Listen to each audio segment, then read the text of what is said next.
Hello everybody, this is Danny from Deep South Homestead. Yeah, it's not porch time today, guys. I'm just taking a break and I come over here to the cabin to sit down for a moment where the breeze could blow on me because it's kind of hot out here. But guys, there's a topic that I want to talk about. One thing I was noticing this when we went to town this past week, and I'm actually shooting this video. This is the 15th.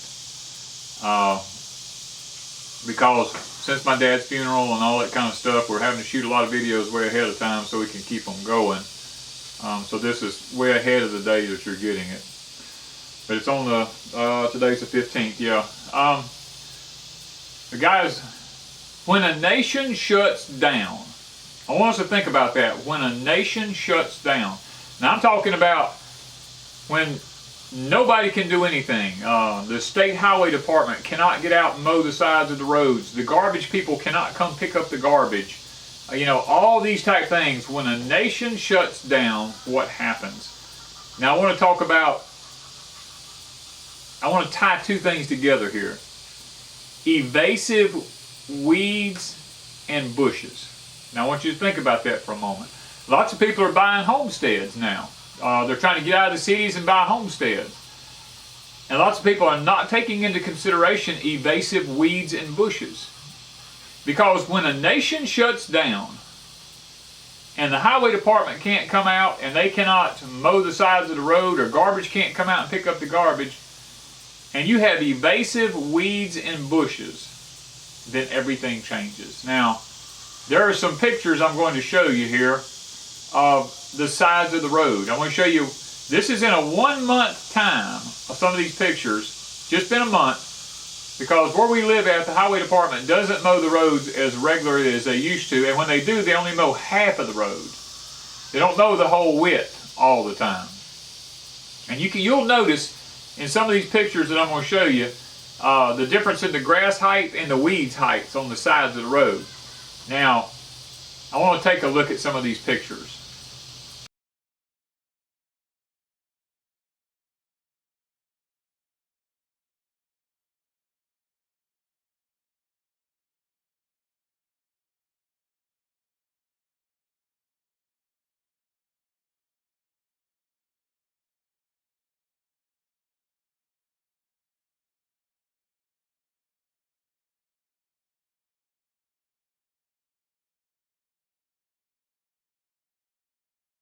Now that we've looked at some of these pictures,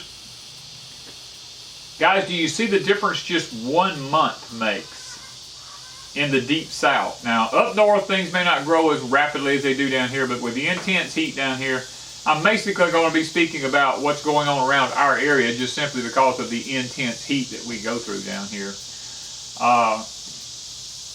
And I can't really speak for up north or anywhere other than where I live at, because I don't know what kind of evasive weeds y'all have.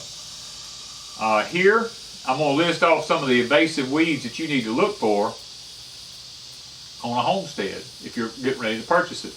And if it has these weeds, you really not all these evasive weeds, let me say this, not all the evasive weeds that I'm going to mention are bad weeds. Some of them have medicinal values to them, but you've got to weigh out the benefits of them, okay? First thing's going to be, if you're trying to garden and you're trying to raise stuff, there's a weed down here that we didn't have on our homestead here until just the past few years ago. It's called a chamber bitter. Once you get it, you've got it. It's not going away. It's here. There's nothing you can do about it. We try putting row cover down. We've done everything. Anytime it finds a tiny crack, it's coming up, you know. Because it's got just literally hundreds of thousands of seeds on them, and they just go crazy. But now chamber bitter has a medicinal value to it. They say that it's good for kidney stones and stuff like that. My animals eat it off. So you got to weigh out the bad and the good with that right there. You know, coming down the road, some of the pictures you see, there's a weed in there. It's called crotalaire. Now the beans on them are poisonous, is what I've been told. But the old-time farmers had them planted in the fields and cows would eat them. You know, when there were plants coming up, they just had to, I don't know how it all worked. My daddy told me that crotalaire used to just grow in fields. I don't know how or why they planted it, but they did. He said it's for cattle. but it's an evasive weed. You let it go to seeds, and it literally takes over. We got places out here on the side of our highway coming in here that this stuff comes up every year, and I guess it goes to seed every year because they don't cut it down, and it's back year after year after year. As far as I'm concerned, it's fit for nothing. It just ruins your property. Another one would be sickle pod. Sickle pod here, we call it coffee weeds. It comes up. I've actually been into places and cut timber down that hadn't been a place there for, I know, 100, 150 years. And whenever we go to dragging the timber out of there when I was younger, where we disturb the soil, that coffee weeds or sickle pods would come up. Those seeds lay dormant that long in the soil there. And they get in your gardens. Now, I will say that most of my gardens I've been able to eradicate them out of. I've really stayed on top of it, but occasionally I'll still find one popping up somewhere, you know, and I gotta get it out. So you've got that as an invasive weed. Kudzu. Kudzu was brought in here to control erosion from Asia, and I know kudzu can be eaten. Animals eat it, you know, goats eat it, people eat it. But it's an evasive weed. That stuff grows several feet every day. My dad had it on a piece of his property, and look, we never got rid of it. The highway department finally came in there, the part that was out by the highway, and they sprayed and sprayed and sprayed till they finally killed it all out there. And I bet you if I went back today and looked, I bet you I could still find sprouts of it. But kudzu is another one. And like I said, it has some values to it. But left undone, if the nation shuts down, it'll take over. It'll literally take a whole farm over in a matter of a year or two. It just take it over. Take over the timber, kill the timber, everything. Sitting here trying to go through my mind thinking about some of these different weeds. We have one here on our property. It's called beautyberry. The beautyberries come up here by the hundreds of thousands. I can't keep them cut down. Now, lots of people use them to make jelly out of. Me personally, I hate the things, you know. They come up everywhere. You don't mow the sides of these highways out here. The bushes, the beautyberries and stuff, they just get evasive. They'll just take it over. Smilax is another one. Smilax supposedly has some medicinal values to it. But guys, when left uncontrolled or unmessed with, no animals in it, no way to cut it off on the sides of the road, if the country shuts down, the vines will just drape over, and in a year or two, they'll just take a whole road over. You know, I mean, it's like kudzu. It just takes it over. Now, animals will eat it. But it has, once it begins to mature, it's got big, giant thorns all over it as it grows up in these trees, and then nothing gets it then, you know. The old people used to cut off a piece of it. If an animal went down the hole, they'd wrap that thing around her. They'd stick that thing in the hole and start twisting it, and all them thorns on it get hung up in their tail and their skin and all. They'd be able to drag an animal out of a hole that way. But, you know, it's another one of the evasive weeds in the South down here. Now, bamboo is another one. There's about 100 different, I think there's like close to 1,000 different species of bamboo. But in the Deep South here, we have what's called reed cane, which grows in wet areas down here that's in the woods everywhere. I have it growing on my property down here. The deer love to eat it off, but the cows don't fool with it. And I have to keep that stuff cut back and sprayed or whatever with vinegar in order to keep it from taking over. But then you have what's called the bamboo cane poles. Now that is the worst of the worst to have.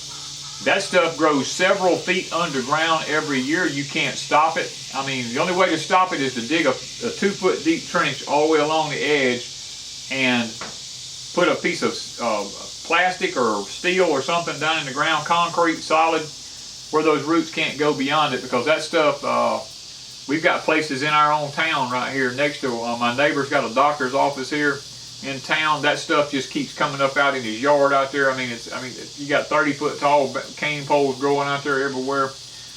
It's evasive. It will take a place over and you can't stop it. I mean, literally, the only way to stop it is to go in there with some harsh, bad chemical and just start spraying it, and it just still keeps popping up. I mean, and it grows at such a rapid rate. It can go from being 6 inches tall to being 15 feet tall in just a matter of months. You know, so the bamboo reed cane and the bamboo cane pole, You know, these are some more that, if you know, I'm telling you these kind of things, guys, because when you buy property in the South, look for these things. If they're on there, you might want to consider not buying it unless you're willing to dump out a bunch of chemicals. Because what will happen is, some of these things may be on your property. Kogon grass is another one. Kogon grass is probably one of the most evasive weeds we have down here right now that literally will destroy your property. It makes it have a little to no value to it whatsoever as far as growing anything. Once it gets there, it grows like 40-something feet underground every year. And then when it flowers up, it puts on a little fuzzy thing. The wind picks it up and just spreads the seeds everywhere. You can't burn it. Burning it just makes it, it's like pouring fertilizer to it when you burn it. You can go in and spray it with Roundup and arsenic, and you've got to do that probably 2 or 3 years in a row and disc it, and it's just a bad mess. It's from Asia. It seems like all the things that come from America that's bad came from Asia. Those nations over there are nations that were not blessed by God, and as God is lifting His hand off of this country, these evasive weeds are coming into our nation now, and they're literally taking over everything here and ruining our land here. And the bad problem is most people don't think anything about it. They see Kogon, it's like, well, it's just another grass. No, it's not just another grass. It's an evasive grass that will destroy your land and everybody's land around you. And you need to be a responsible person and keep it sprayed or killed. Same thing with bamboo. I mean, bamboo can be, you can have it on your property, and in a year or two, it's on your neighbor's property. It's ruining his property, and then, you know, he's all upset. You're upset. Same thing with the Kogon. Kudsu's the same way. You may have it on your property, and then next thing you know, it's all on your neighbor's land over there because you didn't do your job in taking care of an evasive weed. You know, so you have to stop and think about these things whenever you're going to look at a piece of property. If you look at a piece of property and it's a beautiful piece of property and the property next to it is loaded with kudzu or Kogon grass or bamboo or, you know, or any of these other type of evasive things, you got to stop and think for a minute. Do I really want this piece of property? Because I've got this massive potential next to me that's going to destroy not only it's only going to destroy their land, it's destroying mine. And the value of my property will go down. And plus, I won't be able to grow anything or do anything here. And these are things that we have to think about whenever we're looking for homesteads. Because I'm always doing consulting with people about homesteads. They send me pictures. What do you think about this, Danny? What do you think about this piece of property? Give me aerial photos, and I'll do some consulting in those areas for them. And try to tell them the best that I can, you know. Now, I know up north they talk about a grass called quack grass. We don't have that down here. There's all these different grasses that are evasive. Bermuda grass is one I would cut somebody's hand off if I found them putting it on my property, you know. I mean, that stuff, it's fine for cows and horses and stuff like that, but if you go to try to garden or anything, it just literally it destroys your land for gardening. You can't stop it once you get it started. There's just, the old people had lots of jokes about different kinds of grasses. My dad used to tell me, you know, he'd always say, son, you can take that Bermuda grass out there and throw it out there in the middle of that asphalt road and it'll still grow after it lays there for a week in that hot sun. And I told him, I said, well, Dad, how'd that stuff get started here? And he goes, well, he said, you know, he said, I don't really know. He said, but there's lots of theories. And the old people used to say that, he said, you got to remember, when I was a kid, we didn't have grass in the yard. He said, we swept our yards with corn shuck brooms and broom sage brooms. They were dirt in the yard. If you had grass, you was poor. He said, you know, you was trashy if you had grass in the yard. He said, but when people started coming in with these big companies in the 40s and 50s, started coming in with these golf courses and these pretty green grass things like they had over in Europe and stuff like that. He said, the women folk got to seeing these pretty greens out there, and they would tell their husbands, say, you know, I want to have some of that in my yard. And they'd go get some grass off of them places and bring it in. And he said, and that's how that stuff got started in yards, son. He said, then used to, we just swept the yard off clean every so often. He said, now you got to have a weed eater, you got to have an edger, you got to have a lawnmower, you got to be able to rake up the grass, and you got to have a grass catcher. He said, you know, you got to fertilize it, you got to, you know, keep the weeds out of it. And he said, He said, I don't know why mankind done that. He said, it was so simple back when I was a kid, you just took a broom out there and swept it off. He said, you might get a few leaves on it every so often, but you just rake it off, and if a sprig of grass come up, buddy, you better get it up, because if you didn't, woo, daddy's going to get on you, or mama's going to get on you, you know? And so times has really changed, guys. Times has changed. You go by somebody's house now, and all you see is dirt in the yard, and you go, wow, that's some trashy people. With barely ain't even got no grass in their yard to mow. That place would be real pretty if you had a pretty yard. And the old people thought just the opposite. They kept the weeds down. People nowadays keep the weeds down by spraying, but they want grass everywhere. It's just totally different. People nowadays work themselves to death because of beautification and grasses and stuff like that. And I'm no different. I got grass in my yard, and I mow it and weed eat it and edge it and do all the other stuff that everybody else does.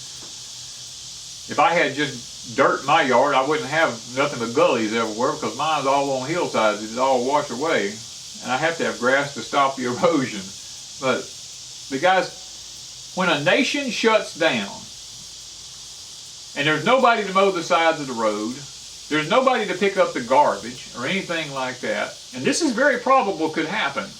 We saw it after Katrina, how that things piled up on the sides of the road, and how that the state couldn't get out to mow because there was timber down everywhere, and the weeds began to grow up, and the bushes and everything. And it took several years to get the power lines cleaned back up. It took several years to get the road waterways cleaned back up and get it where they could actually mow them again or bush hog them and stuff like that. It just become a massive issue. And when you have evasive weeds of certain types like I've mentioned here to you, and that's not all of them, there's a lot more of them out there than that. Guys, just imagine morning glories is another one. You stop and think, if nobody cuts the sides of the road, if you can't mow your yard, and you've got all this grass in your yard, and you can't get gas to mow it, and you can't get gas to run a weed eater or anything like that, just imagine in several months what it's going to look like. It makes the old people look a whole lot smarter by not having any grass in their yard. You ever stop to think about that? There was a reason why they didn't have grass in the yard. They didn't have electric motors or gas engines to go out and mow the yard with and all that kind of stuff. They just preferred, they did what they thought was right. They had dirt.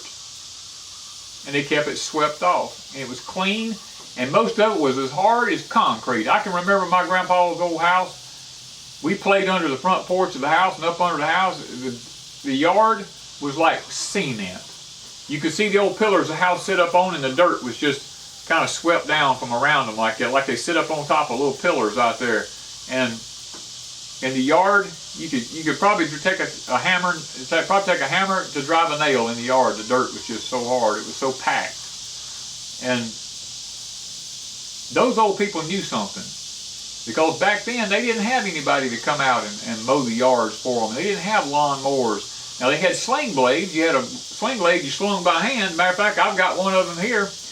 And if you had any grass growing around, you went off and you whacked it down with that stuff. And a lot of people during the Depression, when the cities would have some grass in them, they would sling blade that stuff down. They'd rake it up and feed it to the rabbits. You know. So, times has changed, guys. But when a nation shuts down, stop and think about something. What is your place going to look like? What kind of grass do you have? What kind of weeds do you have? What kind of bushes do you have on your property? Stop and think about that. I would suggest right now, if you have any of these problems that I've mentioned on your property, that you begin now eradicating them, because the nation is going to shut down at some point. It will shut down. It's just a matter of when. And there's not going to be anybody to mow the roads. There's not going to be any way to mow your yard or weed eat your yard or all this kind of stuff. Think about what kind of grass you've got growing. Think about what kind of weeds you have on your property. And begin now. What kind of bushes or whatever. I'm in the process of trying to eradicate some stuff off my property. Now, I'm having a hard time. Things like smilax, I'm working my tail off trying to get all this junk up, and it seems like it gains on me as fast as I'm getting rid of it, but I am making some progress with it. I've gotten rid of most all the Bermuda grass now. I don't have any of that. The reed cane is still coming up down here on one of my bottoms. I hadn't completely successfully got rid of it, but I'm almost there with it. I'm pretty much rid of most all Kogon on my property that I'm aware of. I ride my perimeters daily, and I look at my land on a daily basis, looking for Kogon grass. I'm trying to keep it eradicated as quickly as I can. And, you know, that's the name of the game.